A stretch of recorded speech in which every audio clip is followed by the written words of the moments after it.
Ladies and gents, it's match day as Forest will be heading across to Leicester in the Premier League. And we're hearing some really good news about the squad. Welcome to my preview for Leicester City versus Forest.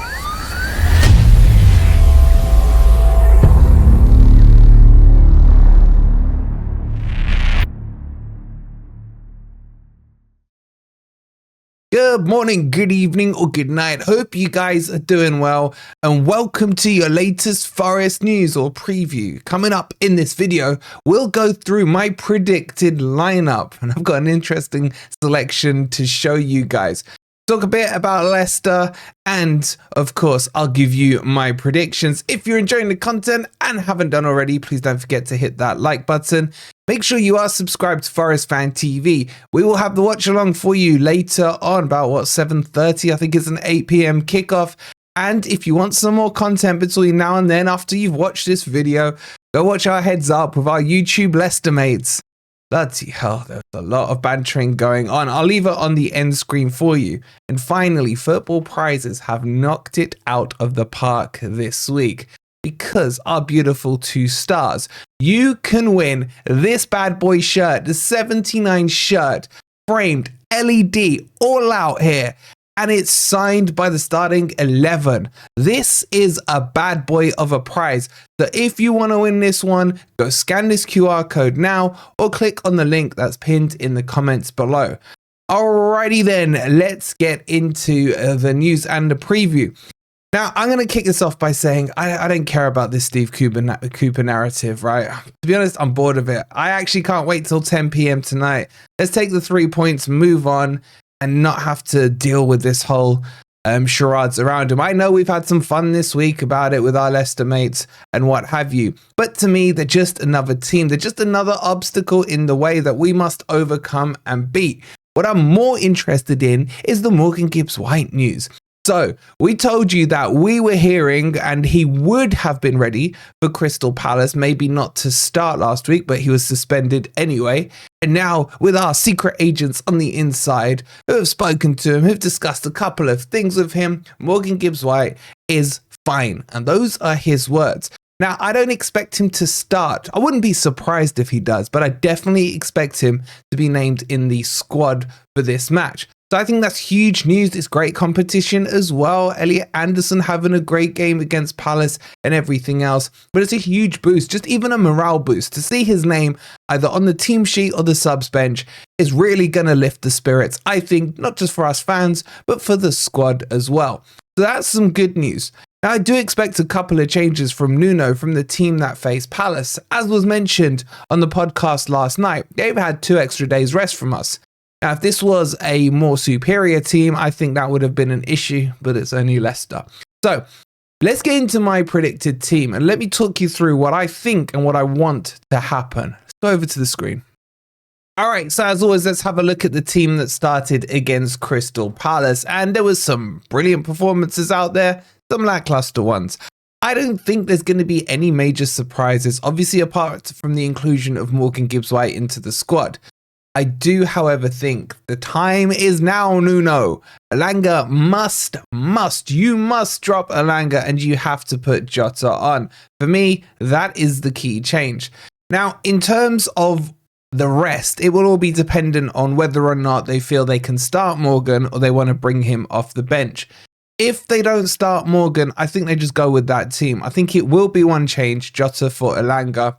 You don't want to change that back four. Looks solid to me and sells purple patch from heaven right now with those master saves he's doing. You could make a case for maybe resting Callum Hudson-Odoi. I don't think you will though. I think, look, what Leicester will do is they will push up. I think they'll start Fatu down their right hand side. And if he isn't backed up behind him, then potentially, as long as Moreno pockets him, Hudson-Odoi will find a lot of space in the higher part of our left-hand side, Leicester's right-hand side there. So I think you got to play Callum Hudson-Odoi. And in the middle, look, I don't think there's any chance he drops Yates. This is a derby match and they're going to want the Yates passion and what have you. So Yates, I think, will definitely play. If Morgan Gibb-White is past fit enough to start, then I think what you will see is Dominguez coming out. Personally, I would do it with Yates. And I think Morgan Gibb-White goes straight back into the 10. So Morgan Gibb-White will go into the 10. Yates on the right-hand side. Anderson into the 8 there. And that will be the team. I think it's quite straightforward. I think the good thing right now that we're seeing with the team, even with the injuries of Nuno's favourite two, Sangare and Danilo, this team is pretty much picking itself. Only debate for me right now is that right-hand side in Jota. I don't really think too much else needs to be said on that team. Now, the only other question marks are what are Leicester going to do? Will they go with a 3-back or a 4-back? Because they went 3-back in the second half against Southampton, but traditionally they've started so far this season in the same formation as Forest in a 4-2-3-1. My gut feeling says that Cooper's probably going to go the 4-2-3-1, and I think he's going to try and go attackive and aggressive. And I think that might be his downfall. But at this team, I don't know if many of you would argue with it, to be honest. Let me know in the comments down below. Well, that was easy enough. I'm pretty sure I can get most of you to agree with that team. Well, if you don't, as always, put it in the comments down below. How do I see this match playing out? This is where it gets interesting. I don't know is the answer. Look, I'm not saying this game is dictated by Cooper, but I think Cooper's mentality towards this game will have a major play in it. We know that Forest will play a mid-block. Forest will be like a brick wall at the back with M&M there. You know, teams will struggle. Better teams than Leicester haven't been able to break us down. Question is, will Cooper go aggressive or will he go for Cooper ball?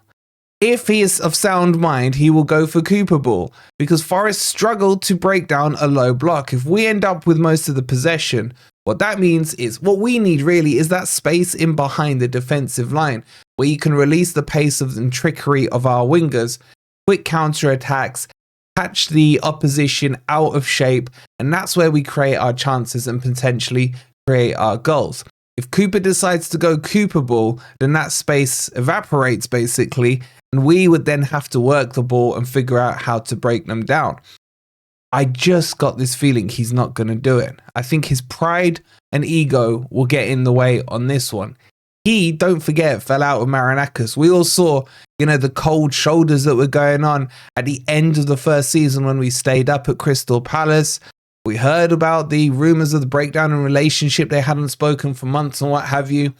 He's going to want to prove a point. Because of that, I think he may go aggressive. And we will know from the team lineup. If he goes for Mavididi on the left-hand side and Fatu on the right-hand side, I think Nuno will be licking his lips. But if he goes with a Jordan Ayew, for example, or drops Buonanotte, or goes with 3 CDMs, which he's done before in Ndidi, Winks and Skip, something like that, then we know he's after Cooper ball. So a lot will be clear at 7:15 tonight. But I think, irrespective of that, we focus on us. Doesn't matter what the opposition are going to do. They know what's coming at them. This team is almost picking itself right now, subject to injuries, etc. And this team is starting to strike fear in oppositions. We are now that team that people don't want to face. That's a tough one. You know, it's going to be one of those ones. Oh, Forest are into town. It's going to be a tough game. That thing. Whereas 2-3 weeks ago, it's not that far back. People were saying these are games that they want to target, that they can win. So that's why they would go aggressive against Forest and it would play into our hands. So right now, it's a pivotal point. I said at the start of the week, this is a huge week for Forest. If we can pick up 6 points, we go to 5th. We've got West Ham coming up next, who currently are in atrocious form. Things could be really cooking. I'm more interested in the result than the whole circus around the whole Cooper stuff and everything like that. Get the 3 points. Let's see the back of this game and the back of this build-up and the back of everything else. Focus on the 3 points. Focus on being 5th in the table and focus on looking up and never again looking down or over our shoulders. So I'm predicting a Forest win. I think we score first. And when we do, that will force Cooper's hand into coming out to attack. And if he does that, that's when we can seal the win with a second goal. Now, I know Forest haven't scored 2 goals in many games this season, but nor have we conceded. But if we get that first goal, I think that will create us the opportunities and the space we need to get our quick transitional counter-attack play in on the Leicester side and get that second goal. And that's why I'm still sticking to my 2-0 Forest win. Guys agree with that or not? Let me know as always in the comments down below. So we'll be live tonight from 7:30, kicking off the game, building it up into kickoff and my usual crappy commentary. Apologies in advance. So if you're not going to the game, make sure you do join us. And if you haven't hit that like button, please don't forget to do so. It's much appreciated. Subscribe to Forest Fan TV if you are new. Go check out our banter podcast last night with the Leicester boys. And don't forget this beauty from Football Prizes. QR codes there. Links pinned in the comments. We'll see you at 7:30. Come on, you Reds.